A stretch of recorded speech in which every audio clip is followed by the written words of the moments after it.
দেখে নেব খেলার সময় শিরোনাম। জাতীয় নির্বাচনের কারণে পরিবর্তন আসতে পারে বিপিএল শুরুর দিনক্ষণে। নতুন ভেন্যুর দৌড়ে 4 নাম। টুর্নামেন্ট আকর্ষণীয় করতে স্টেক হোল্ডারদের সঙ্গে আলোচনায় বসবে বিসিবি।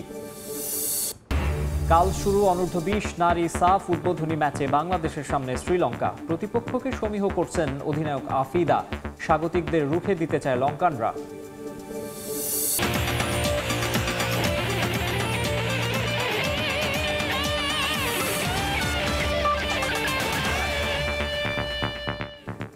দেখছিলেন শিরোনাম, এবারে বিস্তারিত। শুরুতে ক্রিকেট। বাংলাদেশ শ্রীলঙ্কা টি-20 সিরিজের খবর।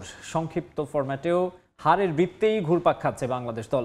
পাল্লেকেলেতে সিরিজের প্রথম টি-20তে বাংলাদেশকে 7 উইকেটে হারিয়েছে শ্রীলঙ্কা। শুরুতে ব্যাট করে 154 রানে থামে টাইগারদের ইনিংস। জবাবে নিশাঙ্কা মেন্ডিস ওপেনিং জুটিতেই সফরকারীদের ম্যাচ থেকে একরকম ছিটকে দেয় লঙ্কানরা। 3 উইকেট হারিয়েই তারা পৌঁছে যায় জয়ের বন্দরে। সিরিজে 1-0-তে এগিয়ে গেল স্বাগতিক দল। পাল্লেকেলের ওয়ানডে হারের পর একদিনেরও বিশ্রাম পায়নি বাংলাদেশ, যে কারণেই হয়তো নিজেদের ভুল ত্রুটি নিয়ে খুব একটা আলোচনা করতে পারেনি তারা। করলে আর যাই হোক, 12 থেকে 18 ওভারে এই ব্যাটিংটা করতেন না মেহেদী হাসান মিরাজ এবং নাইম শেখ। একটা ম্যাচের সবচেয়ে গুরুত্বপূর্ণ ওভারগুলোকে কিভাবে নষ্ট করতে হয় তা যেন চোখে আঙ্গুল দিয়ে দেখিয়ে দিয়ে যান দুই টাইগার ব্যাটার। আর এমন ব্যাটিংয়ের পর আর যাই হোক, জয় আশা করা ঠিক না। বাংলাদেশও সেটা করেনি। টস হেরে ব্যাট করতে নেমে লাল সবুজের শুরুটা ছিল দুর্দান্ত। একপাশে পারভেজ ইমনের মার্কাটারি ব্যাটিংয়ের সামনে নিষ্প্রভ ছিলেন তানজিদ তামিম। যতক্ষণ ক্রিজে ছিলেন ইমন তার স্বভাব সুলভ ঢঙ্গে খেলেছেন পুরোটা সময়। পঞ্চম ওভারে জুটিতে 46 উঠতেই অবশ্য বিদায় নেন তামিম। অন্য পাশে লিটন ছিলেন নিজের ছায়া হয়ে। টেস্ট ওয়ানডের পর টি-20তেও ব্যাট হাতে ভুগতে হয়েছে সংক্ষিপ্ত ফরম্যাটের অধিনায়ককে। 11 বলে 6 রান করে ফিরে যান জেফরির বলে। 2 সঙ্গী হারিয়ে টেকেননি ইমনও। দলীয় সর্বোচ্চ 38 করে আউট হন থিকসানার ডেলিভারিতে।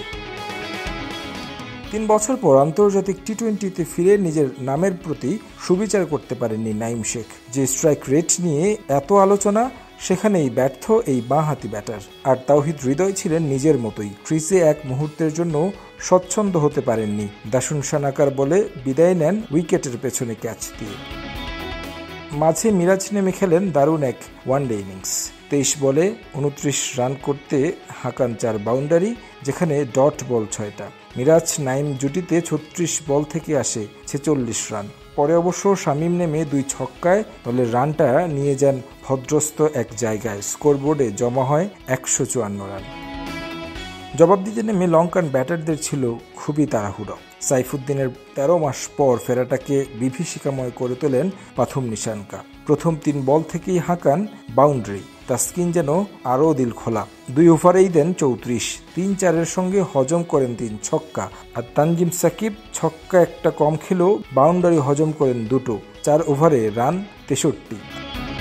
পঞ্চম ওভারে ব্রেক থ্রু এনে দেন মিরাজ। তার আগে অবশ্য নিশাঙ্কার ব্যাট থেকে আসে আরও 2 ছক্কা। সঙ্গী হারালেও পথ হারাননি কুশল মেন্ডিস। পরে শামীমের অবিশ্বাস্য এক ক্যাচে কুশল বিদায় নিলেও লঙ্কানদের জয় পেতে কোনো সমস্যা হয়নি। 7 উইকেটের জয় তুলে সিরিজে 1-0-তে এগিয়ে গেল স্বাগতিকরা। তারেক হাসান শিমুল, সময় সংবাদ, ক্যান্ডি, শ্রীলঙ্কা। টেস্ট ওয়ানডে শেষে এবার টি-20 হারের পরও সেই পুরানো কথাই বললেন বাংলাদেশের অধিনায়ক লিটন কুমার দাস। ব্যাটারদের দায়িত্বহীনতার কারণেই হারতে হয়েছে লাল সবুজের প্রতিনিধিদের। বারবার সুযোগ পেয়েও ব্যাটারদের কাণ্ডজ্ঞানহীন ব্যাটিং ভোগাচ্ছে দলকে। ভালো শুরুর পরও এভাবে ব্যাটিং কলাপসের কোনো ব্যাখ্যা নেই লিটনের কাছে। তবে বোলারদের দিনটা ভালো না গেলেও এই জায়গায় কোনো অভিযোগ নেই ক্যাপ্টেনের, বরং রিশাদ তাসকিনের প্রশংসাই করলেন captain. It's very disappointed. I mean, not today's game. We played last 7-8 game. We have to take responsibility. Whoever batted well, you have to keep batted a little bit of long period of time. I thought 170 is a pretty good wicket to chase down because we have a very good bowling side. Still, we don't bowl well. That doesn't mean we have a bad side, but Taskin is our main bowler. any cricketer have that bad day. So that's why Rishabh, he bowled really well. I mean, those kind of wicket, if he bowl right area, is more difficult to batsman to judge. জাতীয় দলের পারফরম্যান্সের কারণে TV সত্ত্ব কিনতে আগ্রহ কম এমন দাবি মানতে নারাজ ক্রিকেট বোর্ড, বরং বিক্রির প্রক্রিয়া দেরিতে শুরু হওয়ায় এসব সংকটের সৃষ্টি বলে মত বিসিবি পরিচালক মাহবুব আনামের। বিপিএল এর পরের আসরে নতুন ভেন্যুর দৌড়ে 4 নাম। এই টুর্নামেন্টকে আকর্ষণীয় করতে ক্রিকেটার, সাংবাদিক সহ সংশ্লিষ্ট সবার কাছে পরামর্শ চাইবে গভর্নিং কাউন্সিল। সবশেষ জিম্বাবুয়ে সিরিজের টিভি সত্ত্ব বিক্রি করতে পারেনি বিসিবি। অনিশ্চিত পাকিস্তান সিরিজও পরিস্থিতি এমন, লম্বা সময়ের চুক্তি তো দূরে থাক, আলাদা সিরিজের জন্যেও সম্প্রচারকারী প্রতিষ্ঠান খুঁজে পাচ্ছে না বিসিবি। যদিও আগ্রহে এমন ভাটার কারণ পারফরমেন্স নয় বলে দাবি ক্রিকেট বোর্ডের, বরং পর্যাপ্ত সময়ের অভাবেই নাকি তৈরি হয়েছে এমন সংকট। আমার কাছে মনে হয় যে আমাদের প্রক্রিয়াটায় আমরা দেরি করেছি, এটা more to do with BCB. আমার মনে হয় আমরা যদি ভুল করি এটা আমাদের স্বীকার করা দরকার। বাংলাদেশ ক্রিকেটকে আপনাদের পত্রপত্রিকায় বা আপনাদের মিডিয়াতে আপনারা তুলে ধরেন, আপনারা একনিষ্ঠভাবে এটাকে ভালোবাসেন, তাই এটার সাথে সম্পৃক্ত। সেরকম বাংলাদেশের সাপোর্টাররা কিন্তু হারিয়ে জিতি তারপরেও কিন্তু আমাদের সাথে থাকে। আমার মনে হয় সেই ভিউয়ারশিপটা ক্রিয়েট হয়ে গেছে। এদিকে বৃহস্পতিবারের বোর্ড সভায় আলোচনা হয়েছে বিপিএল নিয়ে। নতুন ভেন্যুর দৌড়ে 4 নাম, যদিও জাতীয় নির্বাচনের কারণে বদলে যেতে পারে টুর্নামেন্টের দিনক্ষণ।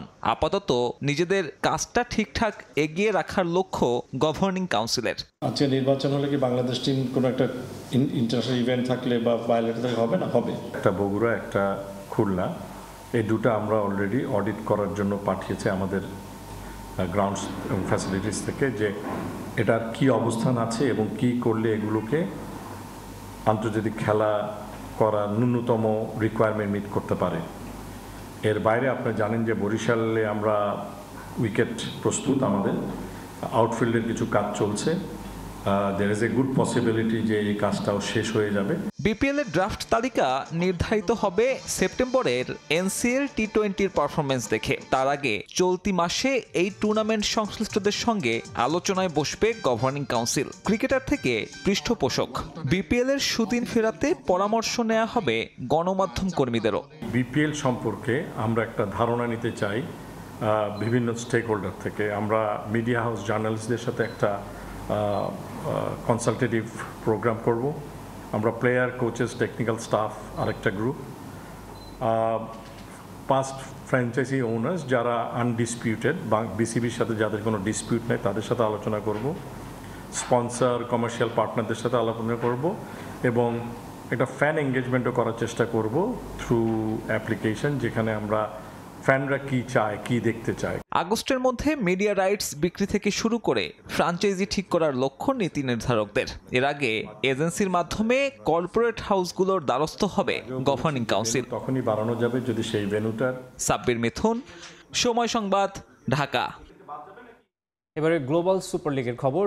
ভোরে জিএসএল অভিযান শুরু হচ্ছে রংপুর রাইডার্সের। দ্বিতীয় আসরে নিজেদের প্রথম ম্যাচে গায়ানা অ্যামাজন ওয়ারিয়র্সের বিপক্ষে লড়বে বর্তমান চ্যাম্পিয়নরা। জয় দিয়ে আসর শুরুর লক্ষ্য অধিনায়ক নুরুল হাসান সোহানের। গায়ানার প্রভিডেন্স স্টেডিয়ামে ম্যাচ শুরু হবে ভোর 5টায়।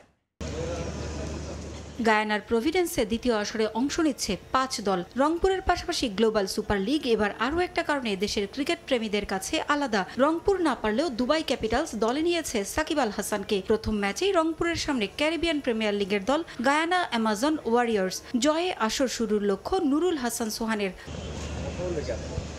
বাংলাদেশ দলের শ্রীলঙ্কা সিরিজের কারণে নেই রিশাদ হোসেন। শিরোপা ধরে রাখতে এবার ওয়েস্ট ইন্ডিজের কাইল মায়ার্স, দক্ষিণ আফ্রিকার তাবরেজ শামসির মতো তারকাদের দলে ভিড়িয়েছে তারা। এছাড়াও আছেন পাকিস্তানের ইফতিখার আহমেদ, খাজা নাফে, আফগানিস্তানের ইব্রাহিম জাদরানের মতো তারকারা। দেশীয়দের মধ্যে মাহিদুল ইসলাম অঙ্কন, মোহাম্মদ নাইম, রাকিবুল, খালেদ, ইয়াসির আলী চৌধুরী, সাইফ হাসানরা প্রস্তুত আলো ছড়াতে। ম্যাচ বাই ম্যাচ জিতে আরও একবার বিশ্ব মঞ্চে নিজেদের জানান দিতে চায় রংপুর রাইডার্স। আসরে গায়ানা ছাড়াও আগামী 13ই জুলাই হোবার্ট হারিকেন্স, 16ই জুলাই দুবাই ক্যাপিটালস ও 17ই জুলাই সেন্ট্রাল স্টাক্সের বিপক্ষে লড়বে রংপুর রাইডার্স। 5 দলের এই টুর্নামেন্ট শেষ হবে 18ই জুলাই। পারভিন আক্তার, সময় সংবাদ। অনূর্ধ্ব-19 ক্রিকেট দলের খবর। দক্ষিণ আফ্রিকা ও জিম্বাবুয়ের বিপক্ষে 2 সিরিজ খেলতে 16 সদস্যের অনূর্ধ্ব-19 দল ঘোষণা করেছে বিসিবি। প্রথমে প্রোটিয়াদের বিপক্ষে 3 ম্যাচের দ্বিপাক্ষিক সিরিজ খেলে এরপর জিম্বাবুয়ে যাবে যুব দল। সেখানে দক্ষিণ আফ্রিকাকে নিয়ে ত্রিদেশীয় টুর্নামেন্টে অংশ নেবে আজিজুল হাকিমরা। 2026 যুব বিশ্বকাপের প্রস্তুতি হিসেবে এই 2 সিরিজে অংশ নিতে যাচ্ছে বাংলাদেশ অনূর্ধ্ব-19 ক্রিকেট দল। আসন্ন 2 সফর সামনে রেখে মিরপুরের হোম অব ক্রিকেটে ফটো সেশনে অংশ নেন যুব দলের ক্রিকেটাররা। পরবর্তী বিশ্বকাপ আফ্রিকায় হওয়ায় এই 2 সিরিজ থেকেই সর্বোচ্চ প্রস্তুতি নিতে চায় দল। জাতীয় দল বাজে সময়ের মধ্য দিয়ে গেলেও বয়সভিত্তিক দলের লক্ষ্য সাম্প্রতিক ভালো খেলার ধারাবাহিকতা ধরে রাখা।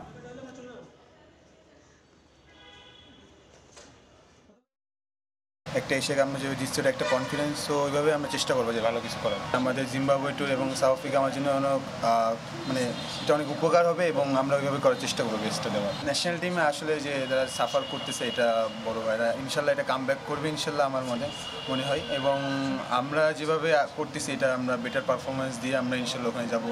ইভেন কি 19 ওয়ার্ল্ড কাপও যদি আমরা ভালো কিছু করতে পারি, এটাও আমাদের জন্য সামনে ন্যাশনাল টিমে যদি আমরা যাওয়ার একটা মানে কার্যক্ষেপ বলা যেটাকে যাইতে পারবো। এই সফরটা আমাদের জন্য খুবই গুরুত্বপূর্ণ, কারণ বিশ্বকাপ সেখানে। আশা করছি কন্ডিশন সম্পর্কে খুবই ভালো ধারণা পাবো এবং প্রস্তুতিটাও দারুণ হবে। ফুটবলের খবর।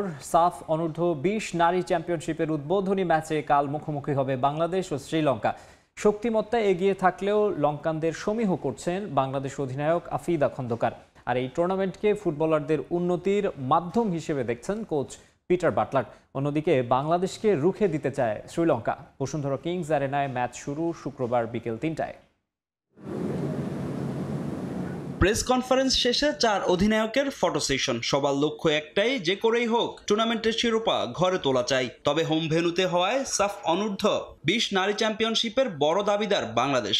সংবাদ সম্মেলনে লাল সবুজদের ফেভারিট মেনে নিলেন আসরের বাকি 3 দল। ডিফেন্ডিং চ্যাম্পিয়নদের শিরোপা ধরে রাখার মিশনে প্রথম চ্যালেঞ্জ শ্রীলঙ্কা। এশিয়ান কাপ বাছাইয়ের মূল দল নিয়ে ব্যস্ত থাকায় টুর্নামেন্ট শুরুর আগে জুনিয়র শিষ্যদের খুব একটা সময় দিতে পারেননি হেড কোচ পিটার বাটলার। প্রস্তুতিতে কিছুটা ঘাটতি থাকলেও ম্যাচের আগে তা মিটিয়ে নেওয়ার চেষ্টা। বৃষ্টি উপেক্ষা করেই কিংস অ্যারেনায় শিষ্যদের নিয়ে কঠোর অনুশীলন ইংলিশম্যানের। শিষ্যদের বুঝিয়ে দিলেন শ্রীলঙ্কা ম্যাচের করণীয়। স্বাগতিক হলেও লঙ্কানদের হালকাভাবে নিচ্ছে না বাংলাদেশ অধিনায়ক আফিদা খন্দকার।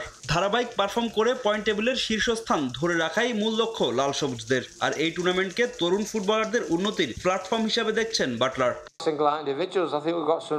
এই টুর্নামেন্টটা আমি ফুটবলারদের উন্নতির একটি মাধ্যম হিসেবে দেখছি। শিরোপা ধরে রাখার চ্যালেঞ্জটা কঠিন হবে, তবে মেয়েরা খেলার মধ্যে ছিল। এ দলটা অনেকদিন ধরে একসঙ্গে খেলায় তাদের বোঝাপড়াটা ভালো। খুব বেশি সময় পাইনি আমরা, যেহেতু মায়ানমারে কোয়ালিফাই রাউন্ড খেলতে যাওয়ার কারণে। তারপরেও আমরা যতটুকু সময় পেয়েছি কোচ বলেছে ওভাবেই করেছি। প্রত্যেকটা টিমের সাথে আমাদের ভালোভাবে খেলতে হবে, কাউকে দুর্বল ভেবে আমাদেরকে ছোট করে দেখার কোনো কিছু নাই। আমরা 3টে টিমের সাথেই ফাইট করব, ভালো খেলবো, ইনশাল্লাহ জিতবো।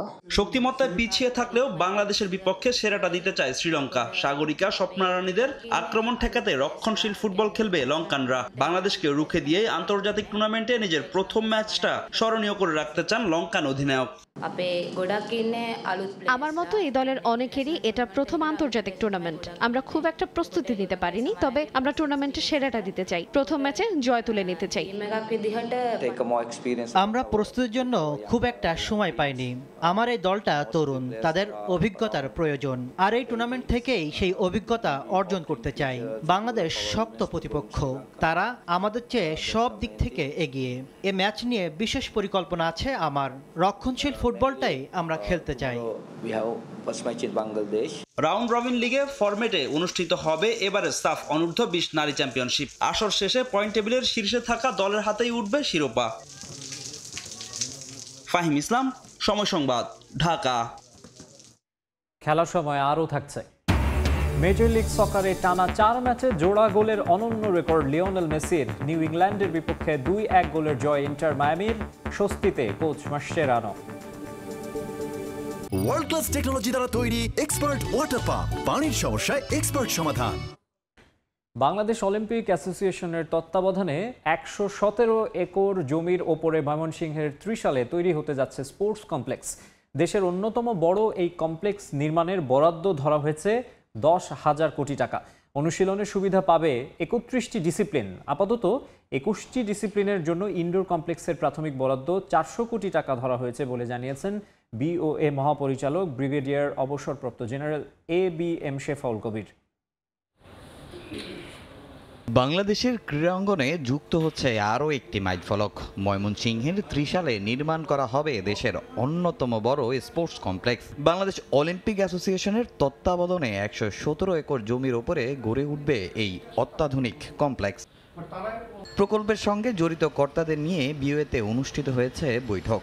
এই কমপ্লেক্স থেকে অনুশীলনের সুবিধা পাবে ৩১টি ডিসিপ্লিনের অ্যাথলিটরা। তবে আপাতত নির্মাণ কাজ শুরু হবে ২১টির। ৩১টা খেলা ওখানে অপারেট করার পরিকল্পনা আছে। ইনিশিয়ালি যেহেতু আমাদের বাজেট প্রাপ্তির সাথে এগুলো হবে, তো তাতে একটা আমরা ইনডোর স্টেডিয়াম করছি, যেখানে আমরা মোটামুটি ইনডোর স্টেডিয়ামের ২১টার মধ্যে ১৯টা খেলায় আমরা কন্ডাক্ট করতে পারব। এই প্রকল্প বাস্তবায়ন হলে শুধু ময়মনসিংহ নয়, উপকৃত হবে পুরো দেশের ক্রীড়াঙ্গন। প্রকল্পের বাজেট ১০,০০০ কোটি টাকা। প্রাথমিকভাবে ইনডোর কমপ্লেক্সের জন্য বরাদ্দ ধরা হয়েছে ৪০০ কোটি টাকা। এই ইনিশিয়ালি যেটা আমরা করছি যে একটা ইনডোর স্টেডিয়াম, এটা মোটামুটি ৪০০ কোটি টাকা বাজেট দেওয়া হয়েছে। অলিম্পিক অ্যাসোসিয়েশন এবং বাংলাদেশ সেনাবাহিনীর অর্থায়নে আমরা কাজ শুরু করেছি। তখন ইনিশিয়াল একটা আমাদের কাছে এস্টিমেট দিয়েছিল, তাতে প্রায় ১০,০০০ কোটি টাকার একটা প্রকল্প। এবছরের অক্টোবরে হবে যুব এশিয়ান গেমস, এরপর পাকিস্তানে সাউথ এশিয়ান গেমস, যার প্রস্তুতি শুরু করেছে বাংলাদেশের অ্যাথলিটরা। ইতোমধ্যে চূড়ান্ত করা হয়েছে শেফ দ্য মিশনও। 3টা গেমসের জন্যই chef de mission. Brigadier general Humayun Kabir বর্তমানে ডাইরেক্টর, উনি আর্মি ASCB চেয়ারম্যান, বিওএর এক্সিকিউটিভ কমিটির সদস্য বটে। আপনারা হয়তো বা জানেন, এই আমাদের লাস্ট যে EC মিটিং হয়েছে সেখানে সিদ্ধান্ত হয়েছে যে ন্যাশনাল স্পোর্টস কাউন্সিল তাদের যে অ্যাক্ট মোতাবেক তাদের দায়িত্ব, সেই মোতাবেক তারা অলরেডি ইনিশিয়েট করেছে চিঠিপত্র প্রশিক্ষণের ব্যাপারে। এই 3টা গেমসেরই ব্যাপারে তারা এটার মনিটর করছে। আগামী বছর অনুষ্ঠিত হবে বাংলাদেশ গেম, এর পরের বছর বসবে যুব গেমসের আসর। তামিম হোসেন, সময় সংবাদ, ঢাকা। ক্রিকেটের আরও খবর। লস অ্যাঞ্জেলেস আসর দিয়ে ১২৮ বছর পর অলিম্পিক গেমসে ফিরছে ক্রিকেট, কিন্তু কোন প্রক্রিয়ায় 6 দল নির্ধারণ হবে তা এখনও চূড়ান্ত হয়নি। র্যাঙ্কিংয়ের ভিত্তিতে নাকি অন্য কোনো উপায়ে দল বাছাই হবে সেটাই জানা যেতে পারে আইসিসির আসন্ন বার্ষিক সাধারণ সভায়। আইসিসির চেয়ারম্যান হিসেবে প্রথমবারের মতো AGM-এ অংশ নেবেন জয় শাহ। 17 জুলাই সিঙ্গাপুরে শুরু হবে এই বাৎসরিক মিটিং। ১২৮ বছর পর অলিম্পিক গেমসে ফিরতে যাচ্ছে ক্রিকেট। গ্রেটেস্ট শো অন আর্থে ফেরা নিয়ে ক্রিকেট বিশ্বে এক্সাইটমেন্ট। তবে 2028-এর ওই আসরে ক্রিকেটের প্রত্যাবর্তন নিয়ে তৈরি হয়েছে জটিলতা। 6 দল কিভাবে নির্ধারণ হবে সেটাই চূড়ান্ত করতে পারছেন না নীতি নির্ধারকরা। ইন্টারন্যাশনাল অলিম্পিক কমিটি বা ইন্টারন্যাশনাল ক্রিকেট কাউন্সিল কোনো পক্ষই না। চলতি মাসের আইসিসি বার্ষিক সাধারণ সভায় অন্যতম মূল এজেন্ডা থাকবে এটি। জিম্বাবুয়েতে সবশেষ মিটিংয়েই নির্ধারণ হয়েছিল সিঙ্গাপুরে 17 থেকে 20 জুলাই অনুষ্ঠিত হবে আইসিসির বার্ষিক সাধারণ সভা। বিশ্ব ক্রিকেটের নিয়ন্ত্রক সংস্থার চেয়ারম্যান হিসেবে দায়িত্ব নেওয়ার পর জয় শাহের প্রথম AGM হওয়ায় বাড়তি গুরুত্ব পাচ্ছে যেটি। সম্প্রতি লস অ্যাঞ্জেলেস অর্গানাইজিং কমিটির সঙ্গে আলোচনার জন্য যুক্তরাষ্ট্রে গিয়েছিলেন তিনি। ধারণা করা হচ্ছে ফলপ্রসূ আলোচনা হয়েছে সেখানে। সিঙ্গাপুরের অ্যানুয়াল জেনারেল মিটিং শেষে লস অ্যাঞ্জেলেস অলিম্পিক নিয়ে গুরুত্বপূর্ণ সিদ্ধান্ত জানাতে পারে আইসিসি। র্যাঙ্কিংয়ের ভিত্তিতে 6 দলের অংশগ্রহণ নিশ্চিতের আলোচনা সবচেয়ে বেশি। এই মুহূর্তে টপ 6 টি20 team Bharat, Australia, England, New Zealand, South Africa ও ওয়েস্ট ইন্ডিজ। আর এই হিসেবে পাকিস্তান, শ্রীলঙ্কা, বাংলাদেশ ও আফগানিস্তানের মতো দলকে ছাড়াই হবে স্পেশাল এই ইভেন্ট, যাতে বিপুল সংখ্যক দর্শক হারানোর শঙ্কা থাকবে। আবার যুক্তরাষ্ট্রকে হোস্ট হিসেবে অটোমেটিক কোয়ালিফিকেশন দেওয়ার দাবিও উঠছে। সিঙ্গাপুরে আইসিসি AGM-এর আরেকটি এজেন্ডা ক্রিকেটারদের বয়স। 5 বছর আগে সিদ্ধান্ত হয়েছিল সিনিয়র ইন্টারন্যাশনাল ক্রিকেটে অভিষেকের সর্বনিম্ন বয়স 15 বছর হতে হবে। তবে এবার সংশোধন হতে পারে এ নিয়ম। 14 বছর বয়সে পাকিস্তানের হাসান রাজা ও 15 বছরে মুশতাক আহমেদ, এরপর 16 বছরে আন্তর্জাতিক অভিষেক হয়েছিল সচিন টেন্ডুলকারের। সবশেষ IPL-এ বৈভব সূর্যবংশীর ডেবিউ হয় 14 বছর বয়সে। তাই সর্বনিম্ন বয়সকে পুনর্বিবেচনা করতে যাচ্ছে আইসিসি। মাকসুম আলম খান, সময় সংবাদ। এ পর্যায়ে খেলার সময়ের শীর্ষ সংবাদ জানিয়ে দিচ্ছে আরেকবার। জাতীয় নির্বাচনের কারণে পরিবর্তন আসতে পারে বিপিএল শুরুর দিনক্ষণে। নতুন ভেন্যুর দৌড়ে 4 নাম। টুর্নামেন্ট আকর্ষণীয় করতে স্টেক হোল্ডারদের সঙ্গে আলোচনায় বসবে বিসিবি।